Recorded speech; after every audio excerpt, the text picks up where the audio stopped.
Now, something I do want to share with you, this clutch pack. Something that I thought was kind of interesting is, I've always been very much into dirt bikes and racing and everything else, and I was changing the clutch in my KTM 450, which makes about 46 horsepower. And, it's a nice bike, but it's a 200-pound dirt bike. And this is the clutch pack that's in my dirt bike. This is the clutch pack that's in the 68 RFE. I mean, these are they're literally interchangeable. I mean, you find this hard to believe, but if you look at the steel composition, right?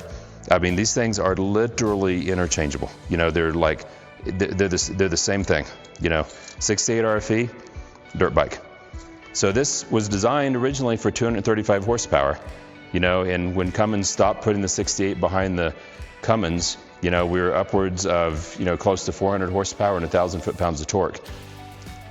That's not enough, So if you're expecting a clutch like this to really, just be incredible, I mean, we're just asking a lot out of the 68 RFE. So it works, but it has to be the right customer and the right driver. And that really was why we came out with the Allison conversion. So I'm going to grab the clutch pack from an Allison. So this is our 68 RFE. This is our Allison clutch pack. This is our fourth gear clutch pack. So you start to get a pretty good idea. This is a medium duty transmission. This transmission was designed specifically to go behind a diesel engine. This transmission, the 68, was designed specifically to go behind a gas engine, and kind of a small gas engine. So, with the bad rep that the 68 has, I think the industry's done a great job, of stepping up to the plate and making the 68 pretty reliable and hold pretty good power, but we can't fool ourselves in thinking that the 68 RFE will ever be as strong as the new 8-speed transmission or the Allison 6-speed transmission. I mean, the proof's in the pudding, right? You got your fourth gear clutch in the Allison.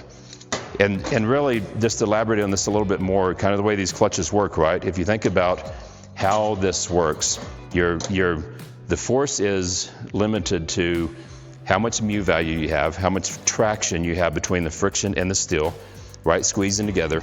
And then most importantly is the diameter of it. So think about when you've got a crescent wrench and you're trying to get a bolt off. If you grab to the outside of